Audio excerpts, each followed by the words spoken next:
Gurur Brahma, Gurur Vishnu, Gurur Devo Maheshwaraha, Gurureva Param Brahma, Tasmai Shri Gurave Namaha.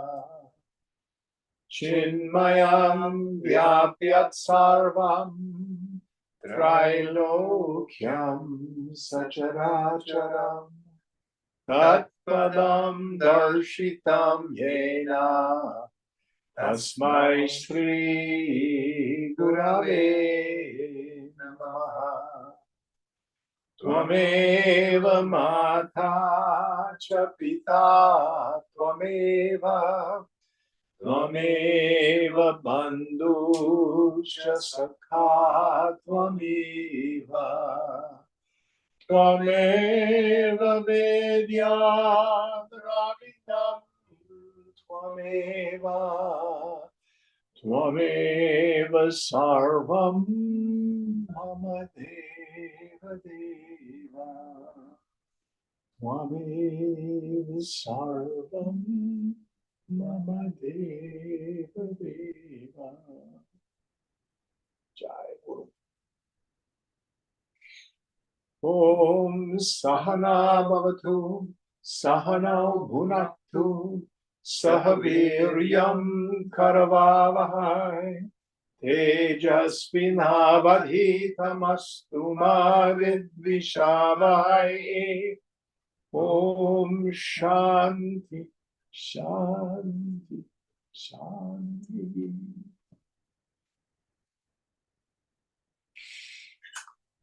So we are still in the 9th chapter, is that right?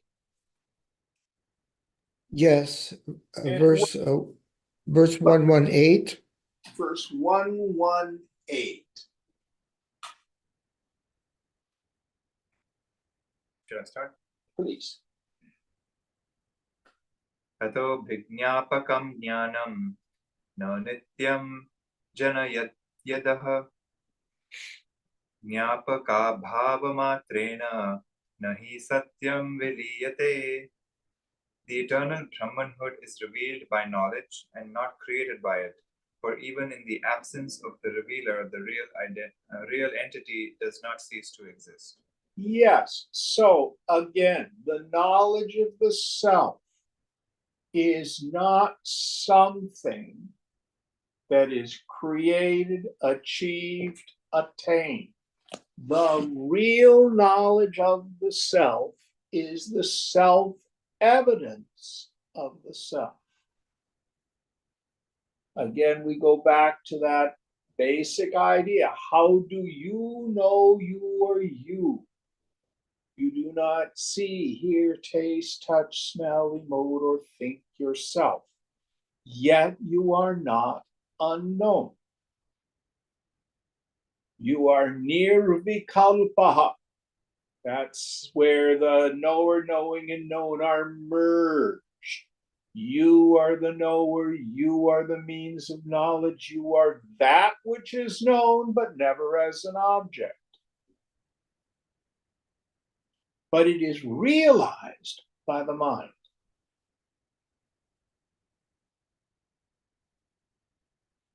I-ing, selfing, words fall short, is an eternal, constant, I don't even want to say experience, because that again implies a duality. It's always there. And what Vidyaranya is pointing at is even the greatest of fools has the direct experience of the self. So the problem is in the mind. Because of spiritual ignorance, the mind thinks the self is the body, even though that's contrary to its direct experience. Closest thing I can come to with that notion is, for example, people who suffer from anorexia. they're rail thin, such that it jeopardizes their health, but they think they're fat. Look, I can bend over and I have a wrinkle there. It's fat, yeah. So their idea of what their body is far different than what it is. So also, this beginningless ignorance, this deeply rooted notion that I'm the body,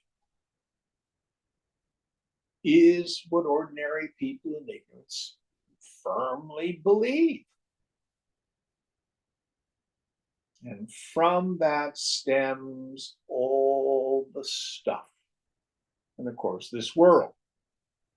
But I firmly believe the world is other and has inherent joy-giving and misery-producing qualities. Any thoughts on this? Next verse.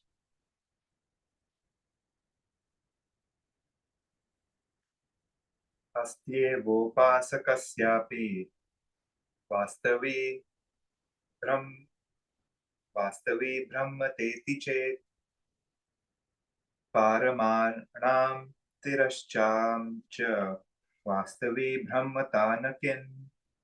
Doubt, but the Brahmanhood of a meditator also is real. Reply, true. Is not the Brahmanhood of the ignorant and the lower creatures also real? So everybody, everything, the self in them is Brahman. Everybody is Brahman. But like I always say, it's not an ontological problem. It's not a problem about being. It's not that I'm not Brahman today. Oh, I'm a miserable creature and I'm going to become Brahman. We realize what we've always been. I have lost my glasses. I look all over the house. I cannot find my glasses. Oh, woe is me. How I suffer. I do not have my glasses. What am I? Oh, there they are. I had them all along. It's like that. It's like your car keys are in your jacket pocket. You have your jacket on. You reach into your pants. You can't find your car keys. You look all over the house. I've lost my car keys. It isn't that you don't have your car keys. In your mind, you don't know where you put them. Likewise, it's in the mind that has first the spiritual ignorance and then the projection. I think I'm the body. That's the problem. So again, at the moment of realization, it's not, I am Brahman, you're a fool. No. When you realize your own self, you realize the self in every living being. Only one of us here. Next verse. Ajnanad pumathatvobhya atrapi tat samam upavasadhyatha bhiksha param dhyanam tathanyatah. Since nescience is common, they do not realize the purpose of their life. But just as begging is better than starving, so also it is better to practice devotion and meditation than to engage in other pursuits. Oh, I like it. So what he's saying for the ignorant, it's a wonderful image. Begging is better than starving. Yeah. So here what he's saying is for the ignorant, better they engage in the endeavor to live a dharmic life. You can look to ritual if that's your particular culture, going to church. You can look at the yamas and niyamas if you wish. For Raja Yoga, they're a wonderful model. You can look at the 10 Commandments as a recipe for how to live a moral life.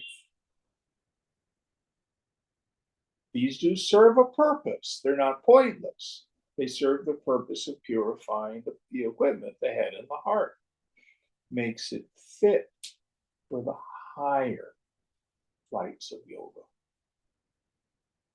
But they in themselves do not yield liberation. Going on.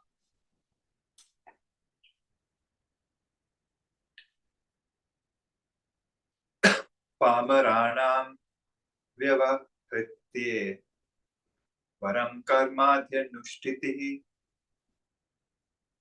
tatopi sagunopasti nirgunopasana tatah.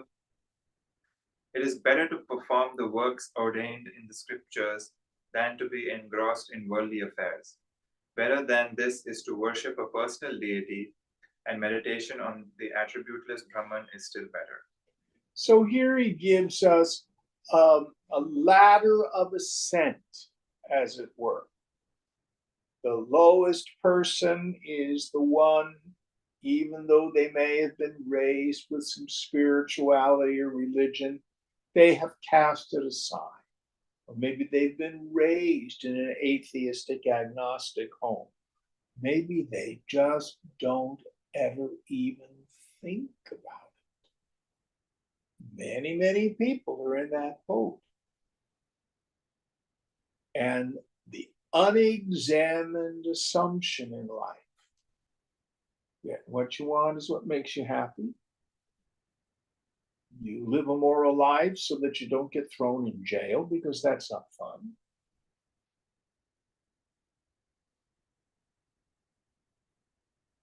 But no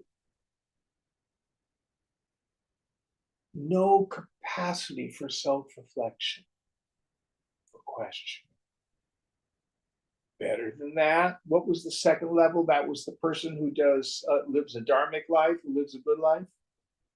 Better than this is to worship a personal deity, and meditation on the attributeless Brahman is still better. Yeah, so better you live a moral life and have a personal deity.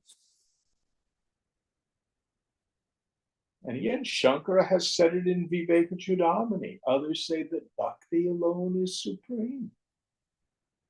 Gita certainly does. And we have in Gita this wonderful question by Arjun, who asks, which is better, to worship the divine with a form or in its formless nature? And Lord Krishna says both paths approach a person. But it is difficult for the embodied to worship the formless. And by embodied here, some commentators mean as long as you're physically in the body, don't even bother with the non-dual vision. But we Advaitins say embodied here means ego identified with the body. If that's your level of unfoldment, worship a personal deity. But when the mind is sattvic, drop that identity of the individuality, then drop also God as other. Meditate on the formless subject. Aham.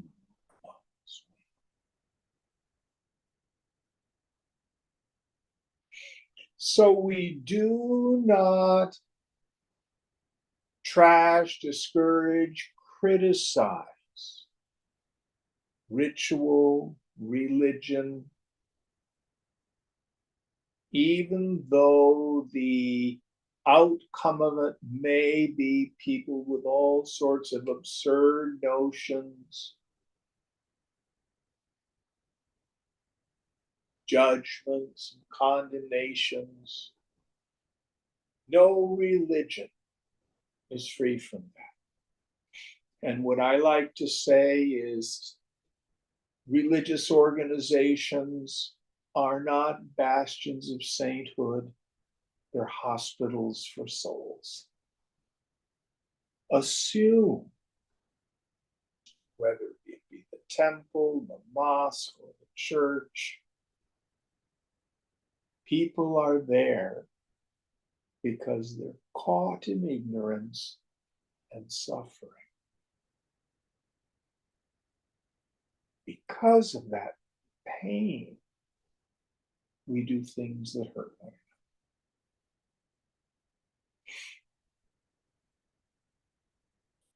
The yogi endeavors to stay free from the judgments. So they understand the universality of suffering. Any thoughts on this? Next verse.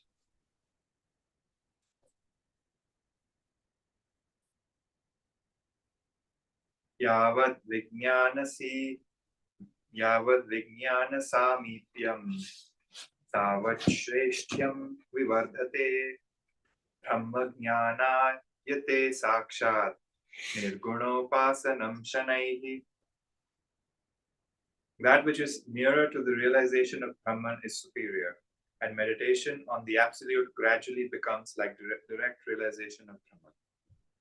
Yes. So say the first part again, something about a mirror. That which is nearer to the realization of Brahman is superior. Oh, nearer. Okay.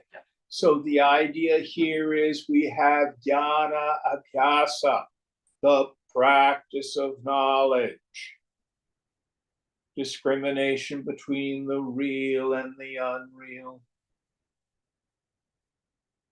picking up these various meditation verses that point, they never define, about the nature of the self,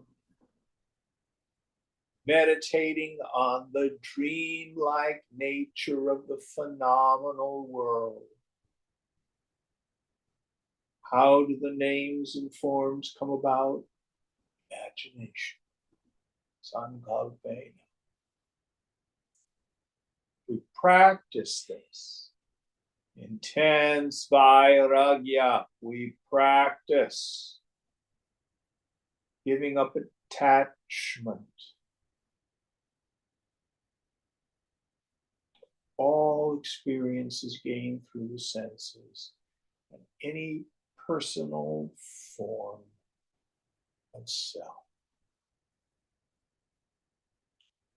Let me digress a bit and review vairagya. Vairagya is never successful when it's done from a moral standpoint or out of some willful attempt. Doesn't work. How do we do it? Through deep, penetrating insight,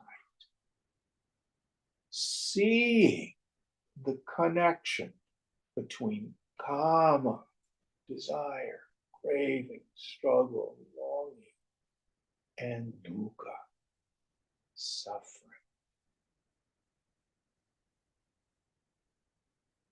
Fundamentally the same thing. So we have to pay attention. Then, when we see the fundamental connection between attachment, craving, and our suffering, the vairagya happens automatically through insight. The little child sees the burner on the stove. Mommy says, "Sweetheart, don't touch the burner, you'll burn your hand." The baby is stubborn, doesn't believe mommy, and goes, "Ah!" Now they know through direct experience. Touching the lid burner causes suffering. That's what we have to see. Such is the power of Maya. That is not readily apparent to the distracted mind. Any thoughts on this? Next verse.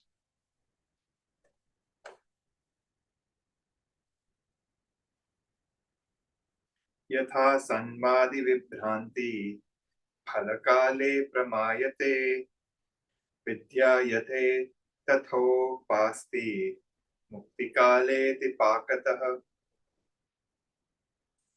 A quote, leading error leads to the desired goal. I didn't catch the beginning. A quote? Yeah. Oh. Leading is in quotes. So a leading error leads to the desired goal when it becomes knowledge. Similarly, meditation on Brahman when ripened leads to release and becomes real knowledge. I have no idea what that first part meant. A leading error leads to the right. So read it again, please. A leading error leads to the desired goal when it becomes knowledge. Oh. Let me see. I think I know what he means by that.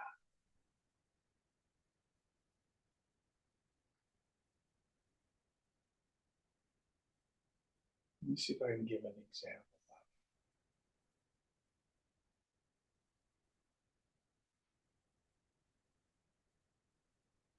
I want to get to Berkeley. Well, what you have to do to get to Berkeley is to go west. West is that direction, and the person points north. Okay.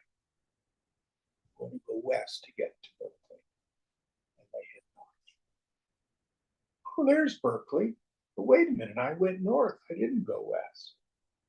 So it was an erroneous instruction, but it got you to where you wanted to go. Likewise, all of these practices that are enjoined upon us, and the Upanishads are just shameless this way. They said, you do this and you will gain all your desires. They say that over and over and over again. You will be exclaimed as a famous person, etc., etc., etc. So people get a wrong leading error. But if you do what they suggest, then you find out the goal. And that's what I think he means. Let's see if he expounds on it.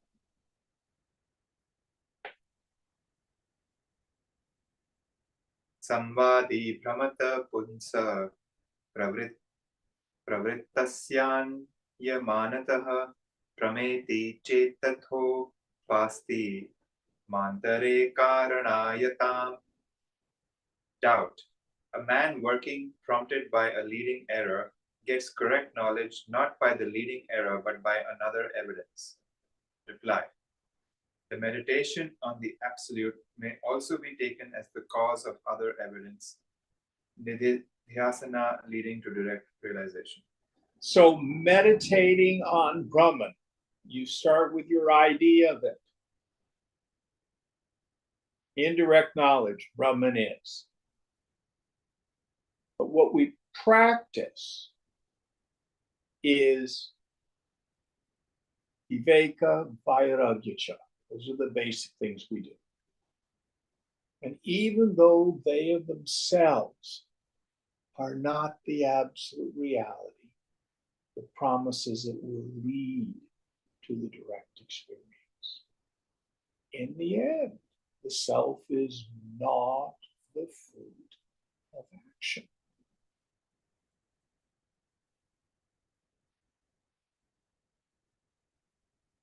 So I think what Vidyaranya is trying to do is keep this student from getting caught up in the Vedanta logic loop.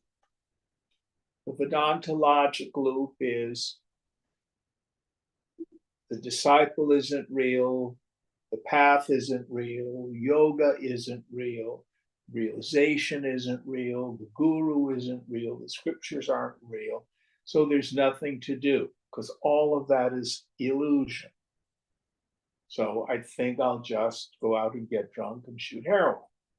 Doesn't matter because it's not real. You know, I'm not going to practice meditation and renunciation because it's not real. And from the highest absolute, it's absolutely true. But it does nothing to alleviate a suffering mind. That's the point. I think it was Osho who used this image. The practice is like a person is in a dark house with all the shutters closed. And a friend says, "Come outside, it's beautiful out here." And the fellow says, "No, there's nothing out there. This is all there is." And so his friend goes outside and has an idea. He runs back into the house and says, "The house is on fire, run!" Going, "Ah!" And he runs outside, and it's beautiful, bright and sunny, and there's trees and everything. And he looks back at the house. The house was never on fire. That's the leading error. So we get all this teaching depending on our level of unfoldment. And from the highest point,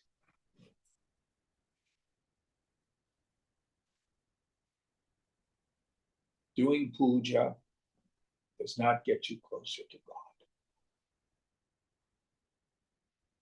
How can you become closer to who you are?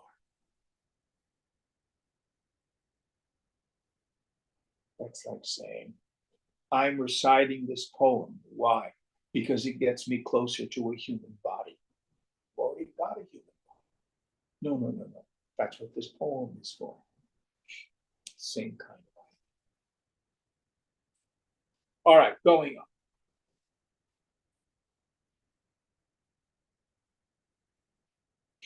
मूर्ति ध्यानस्य मंत्रादे अपि कारणता यदि अस्तु नाम तथाप्यत्र प्रत्यासक्ति विशिष्यते.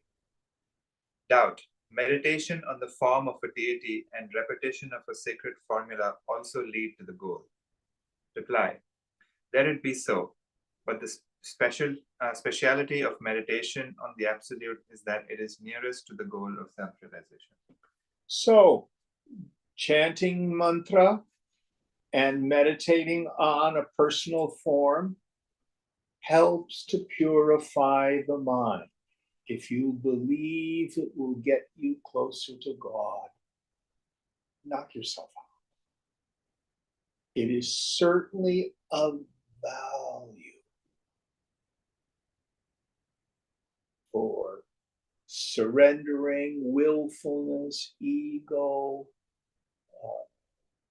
helps us surrender, let go of struggle. There are many, many benefits to it. And in the end, what is the highest form of worship of the deity? What Narada Bhakti Sutra calls the Parama Prema, the supreme love, is Atmanamana, reveling in the sun. But that comes only later.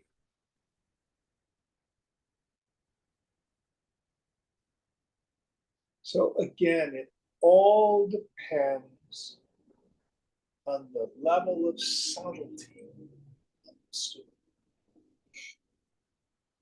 This is one of the reasons I'm so fond of Gita. Gita has a practice for just about everybody, depending on where we are. There's something useful in Gita. Very different than Mandukya Upanishad and the Gauda Padakadika. That's not for everyone. Far less texts like Avadhuta Gita or Ashtavakra Gita. You have beginning and intermediate students study those texts, and then they say, quit meditating. Who is it who's trying to get something by meditation?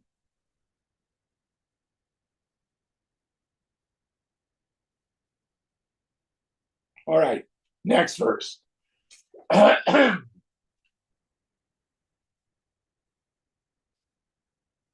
Nirgunopasanam pakkam samadhi syacha naistatah ya samadhi nirodhyakhya sonayasena labhyate.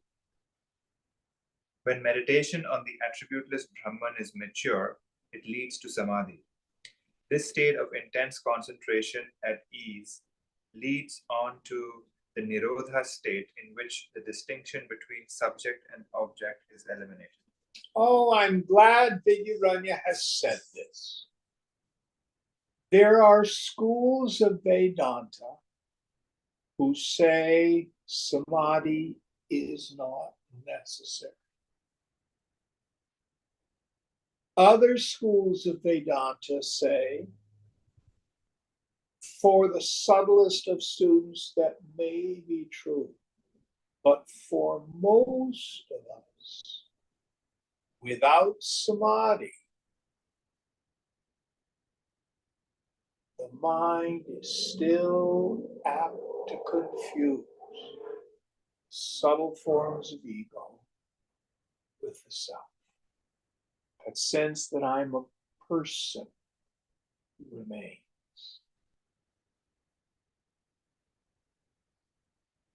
Now, there are lots of different samadhis that we talk about in the scriptures. One which is not as helpful is what we call jada samadhi. Jada means inert. Many people who practice Raja Yoga, the real teaching of Raja Yoga does not say this. The last three stages of Raja Yoga are identical with Vedanta for the if you study it with a real teacher. But some people will do the asana and get caught up in the pranayama, visualizations, kriyas, things like that, and get their mind whacked into some state. And it may be very ecstatic. And they think that's it. But there's still the sense that I, the individual, am feeling ecstasy.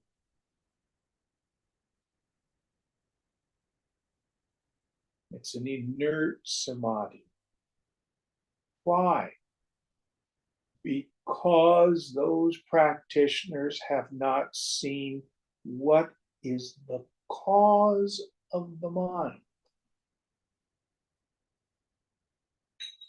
The cause of the mind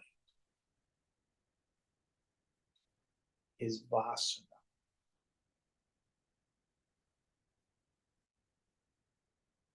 As long as I have attachment, those subtle forms of a personal sense of self remain.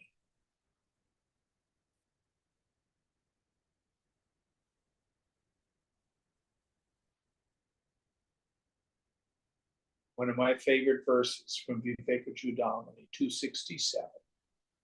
even after realization of the truth, there exists a strong impression that one is the doer, which is the cause for rebirth, meaning re-identification. It has to be conscientiously rooted out. How? Through steady and continuous identification with the self. The annihilation of the vasanas here and now is considered liberation by the wise. There it is.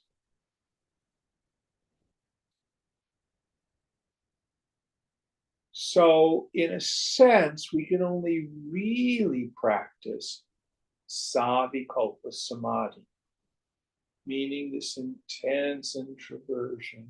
Swamiji used to call it tuning up the mind.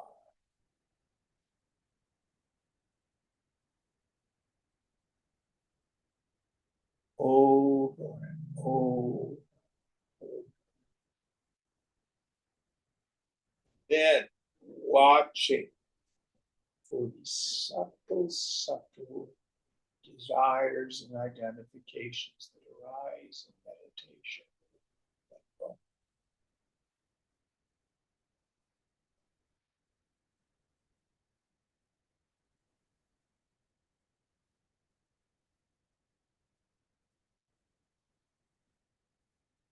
What is nirvikalpa samadhi? When we have these moments, all the vimarsha, the deliberation of the mind, has ceased, and ignorance is removed. All that remains is aham. And then when the mind returns from those moments, they don't have to be long. Flashes in the intellect. Oh, I'm not a person.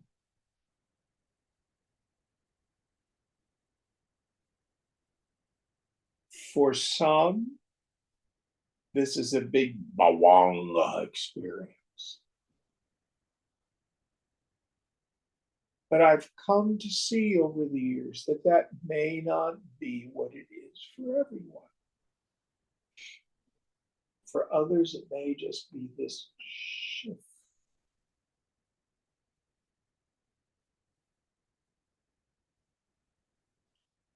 So my advice, be aware of samadhi and its value. Don't strive for samadhi. Stay focused on who am I? What is this world?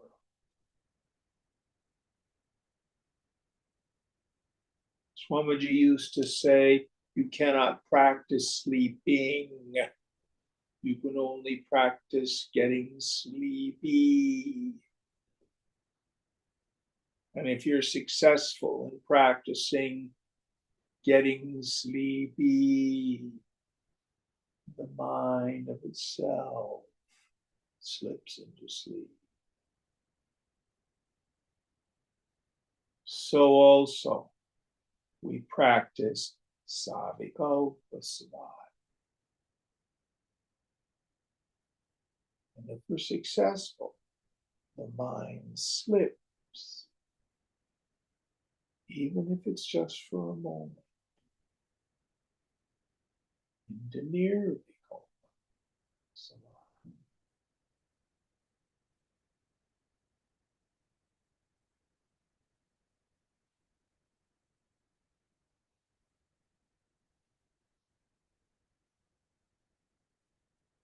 Any thoughts on this?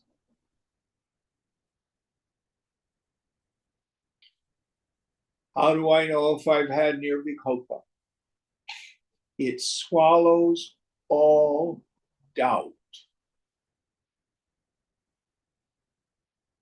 If you've had nirvikalpa, you know beyond the shadow of a doubt who you are. Lord Shiva himself could come up and say, you don't know what you're talking about. Thank you, Lord. But you know. Antithetically, oh Guruji, I think I may have had nirvikopa. It was kind of like this or kind of like that. If you have doubt, keep doing tapas. Fruit of samadhi is that it ends all doubt. Any thoughts or questions on this?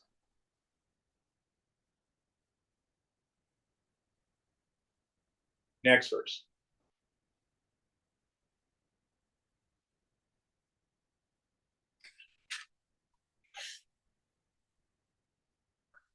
Nirodha labhipunsonta sangam vastu shishyate puna punar vasite smin vakyajayet tatvadhi. When such complete cessation of mental activity is achieved, only the associationless entity, Atman, remains in his heart. By ceaseless meditation on it, based on the great sayings, arises the knowledge, I am Brahman.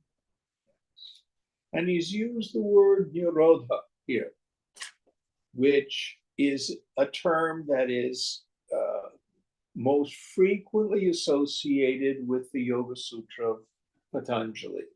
It's the second sutra. Yoga's chitta vritti nirodha. Yoga is, how do you define nirodha? Literally, it's the restraining or the binding back of the stuff of mind, the chitta, from forming vrittis, movements, vimarshas, sankalpas, goes by many, many names. How do you do it? It's not through an act of will. It's so temporary. When you're driving through the desert and you see water and you think it's water, and you keep driving and the lake recedes, and you realize it still looks like water, but its heat weighs off the sand. You have achieved Jwala Nirodha. Is that the word for water? Jalam. Jalam. What's Jwala?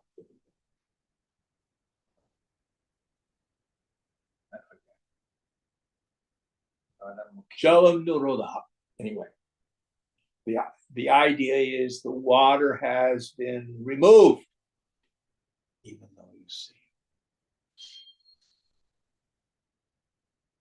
That's fundamentally the way in which the mind, this is sometimes called manonasha, the destruction of the mind.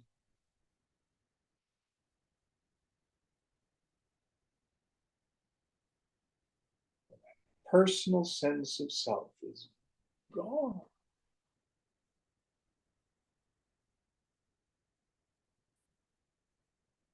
Next verse. Nirvikara sanganitya swaprakashaika purnataha buddhau jhatiti shastrokta aho hantya vivadatah. There is then a perfect realization of Brahman as the immutable, associationless, eternal, self-revealed, secondless whole, as indicated in the scriptures. Yes. So, what does the Shishya realize at the moment of realization? Personal sense of self just evaporates.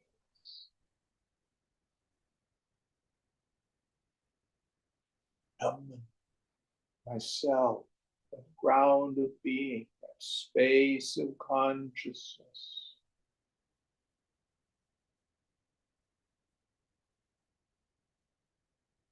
All the things the scriptures say about Brahman instantly I see, oh, it's me. It's my essential nature.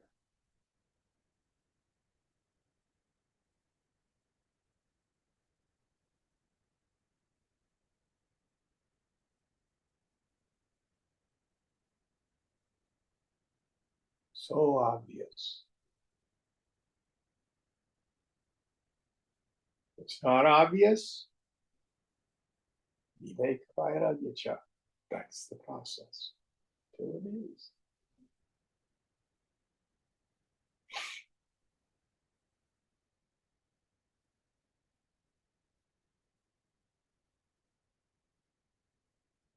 Now we have all these various practices to remove asana. Nothing removes vasana as completely and as quickly as these moments, even if it's just for a moment. Tune up the mind and introvert your attention. Who am I? Then that personal self falls. What's there? Chidananda.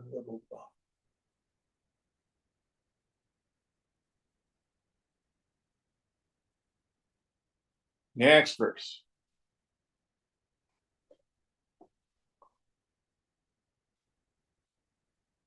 योगाभ्यासत्व वेत्तद्धो अमृतबिन्दो दशितु श्रुतः एवं च दृष्टद्वारापि हेतुत्वादन्यतो वरम्. The Amrita Bindu and other Upanishads recommend yoga for the same object. It is clear, therefore, that meditation on the attributeless Brahman is superior to other types of worship. So here he quotes an Upanishad that I have not read. But in the end, so you in the 8 limbs of Raja Yoga, you've got the yamas and the niyamas. That's 2. You've got asana, the postures, pranayama, the breathing to control the prana. Then you've got pratyahara, sense withdrawal. Then you have dharana, concentration. And then here's where Raja Yoga and Vedanta start to merge. Next comes dhyana. Starts with the dharana, concentration. Then dhyana, meditation. And then it culminates in real samadhi. But the commentators on Yoga Sutra also thunder the necessity of renunciation.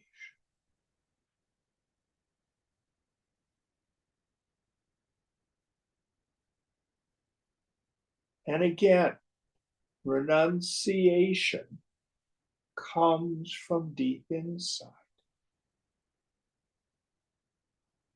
I had a student who called me about a year ago, and they were in tears. They'd had another unfortunate love affair, and they'd been practicing what they thought was Tantra. And they said, I thought in Tantra you get to have your cake and eat it too. And I said, well, that's true, and it's not true. The path of Tantra, where you go through the world, and the path of sannyas that the Jnana yogis advocate, both lead to mature renunciation.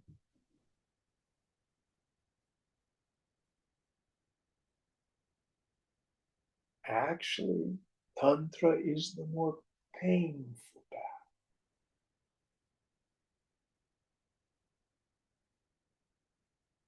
Parallel I like to draw There are those of us in Alcoholics Anonymous who had, 20, 30 years of hard alcohol and or drug use.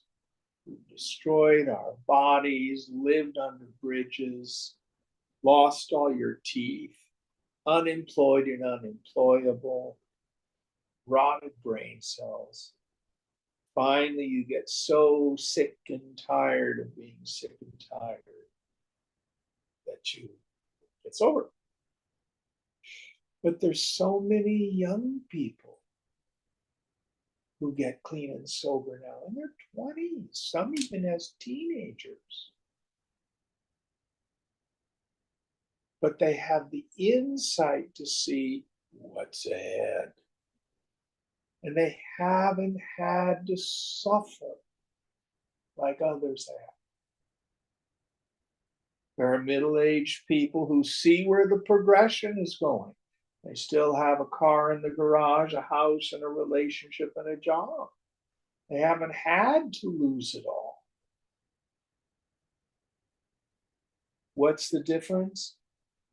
They give up the booze through insight, but it's just as much a renunciation as the one with the very low bottom. That's the difference. And I've shared with you many times, Swamiji used to say, go after the world. And then he would laugh diabolically. And he'd say, let it drop you again and again. Let it kick you in the teeth. It's the only way to kill the ego, to smash into the psyche this relationship of craving and suffering. They're fundamentally the same thing. But boy, our capacity for denial and ignorance is legion.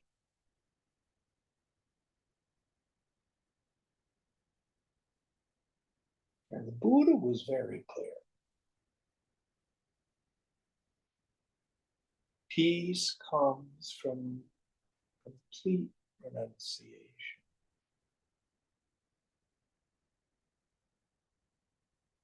But even a little bit starts to free us from a whole lot of problems.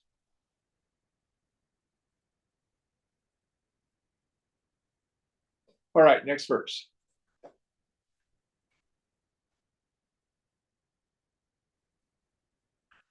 Upekshya tattirtha yatra padineva kurvatam pindam samudyasrijya karam ledhiti nyaya apate. Those who give up meditation on the attributeless Brahman and undertake pilgrimages, recitations of holy formulas, and other methods may be compared to those who drop the sweets and lick the hand. So here I am, I'm going to give you a sweet. And you let it fall. Well, let me just lick your hand. They confuse the preparatory exercises for what is really going to deliver the goods. But no blame. No blame.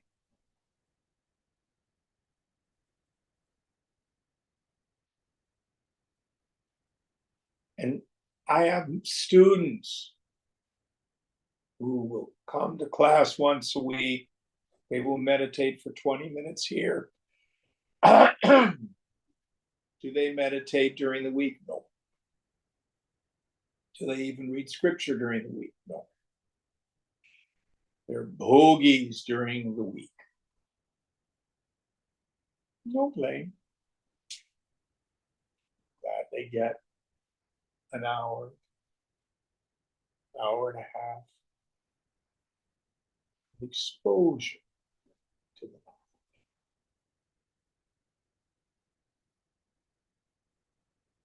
knowledge. Cannot tell you, oh, I try to meditate, Jim, but I just can't seem to do it.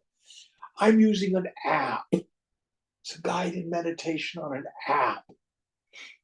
5 minutes. That's what I do.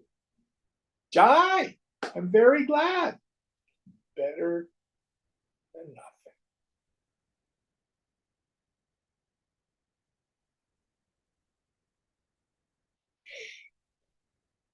Others of you have been on Vipassana retreats for 10 days. I bet you have friends that terrifies. Have you shared that, for example, with a friend like, oh my God, I can't think of anything I'd rather not do? Yeah. Terrifying to them.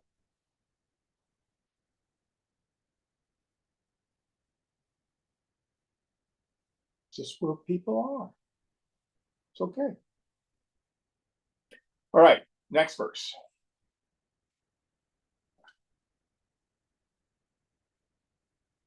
उपासकानाप्येवं विचारत्यागतो यदि बाढं तस्माद्विचारस्यात् संभवे योग ईरितः.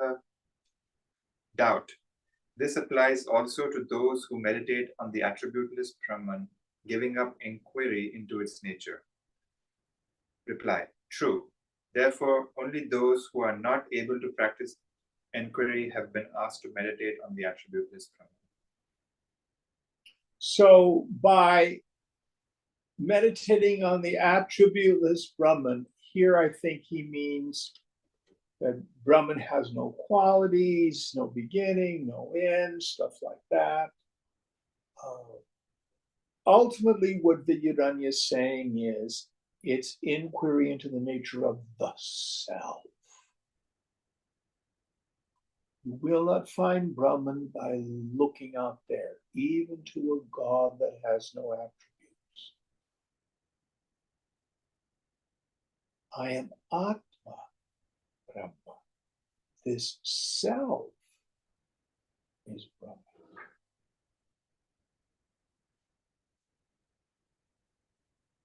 That's the direct path.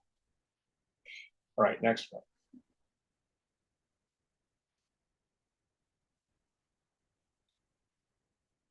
बहुव्याकुलचिन्तानां विचारात् तत्त्वधीर्नहि Yogi मुख्यस्ततेषां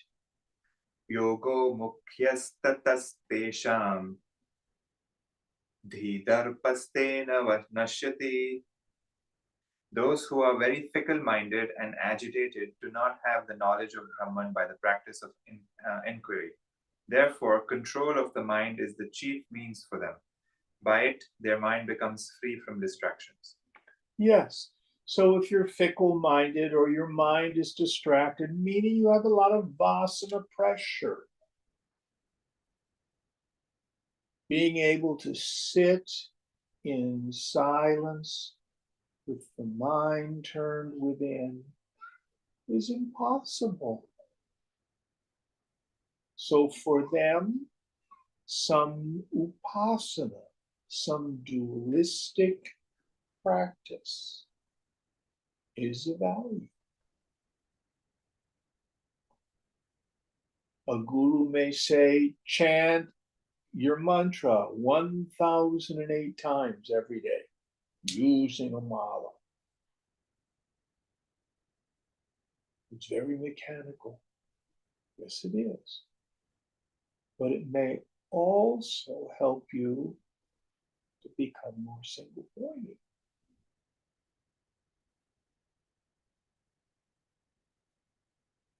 Or you go to a retreat where they say, focus on your breath. Focusing on your breath will not reveal your essential nature.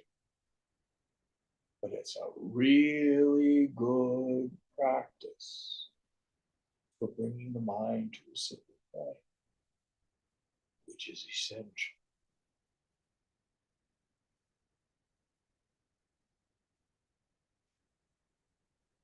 All right, next verse.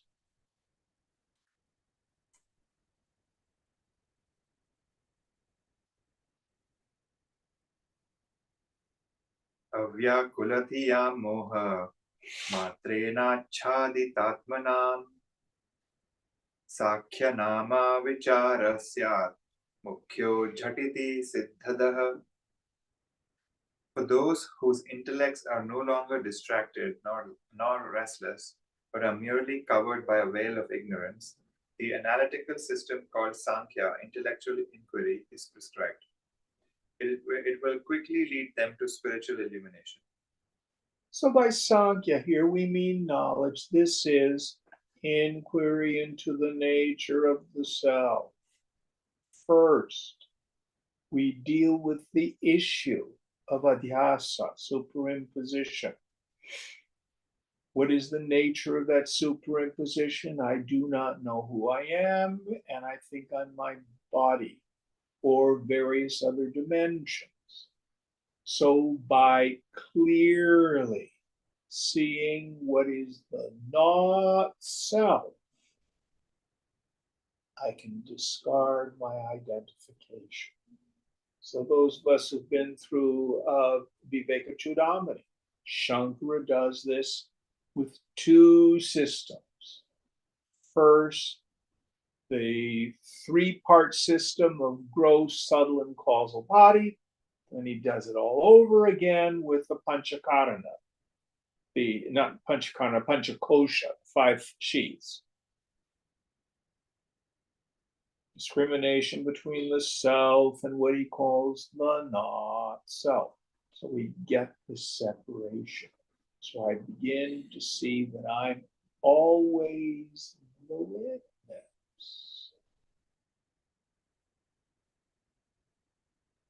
This is the Sankhya.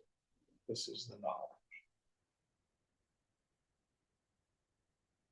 And what is the nature of that witness? Changeless, birthless, deathless, without a form, without qualities, without anything.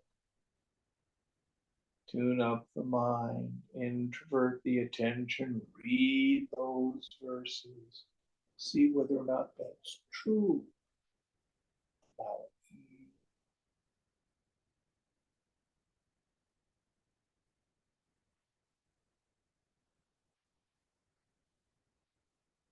This is the practice of knowledge, the jnana abhyasa. Yeah, deep that. What's next? Yatsakhyai prapyate sthanam tadhyogayrapi gamyate ekam sakhyam cha yogam cha ya pashyati sa paschati. The state of spiritual balance is obtainable by both the Sankhyas, those who follow the path of inquiry, and the yogis, those who practice meditation. He really knows the meaning of the scriptures, who knows that the paths of inquiry and meditation are the same. Yes. Gita 5.5. It's a quote from Gita. Yes. So the whole point is these various systems only differ in their preparatory practices. When they get to the higher practices, which culminate in inquiry into the self, they all merge. I like to say the mountain of truth has many paths up it. Take all these various paths. There's one temple of truth at the top. The truth is one, it's not various. In the end, it only has one door.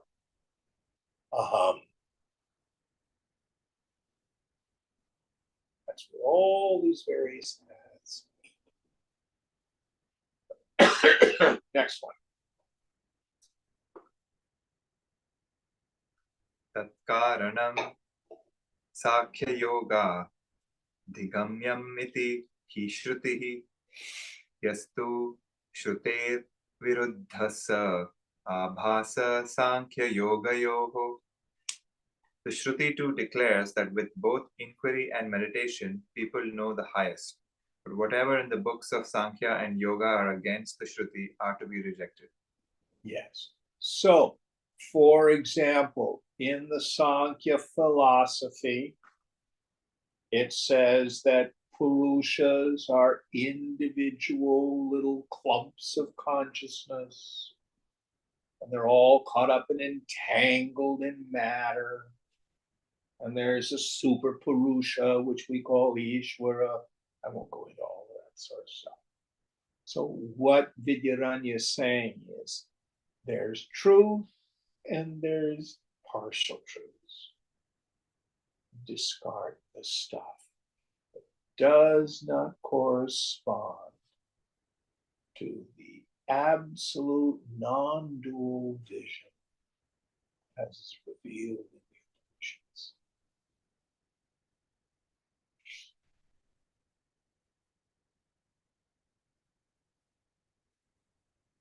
Should I do pranayama? Should I do various kriyas? Should I chant various mantras?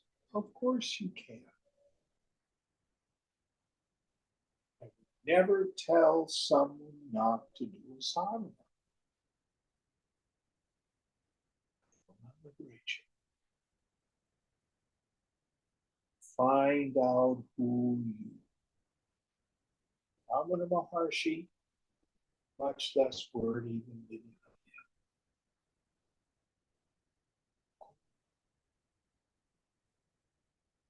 Who are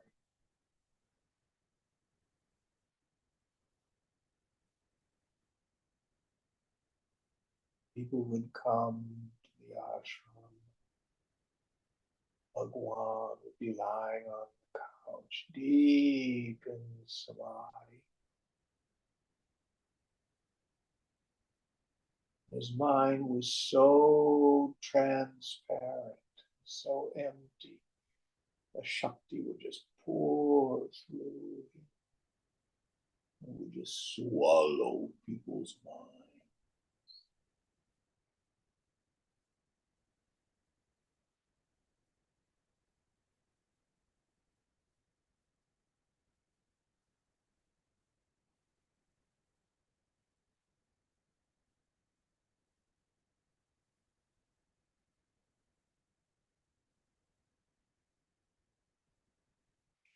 Okay, we'll end here tonight.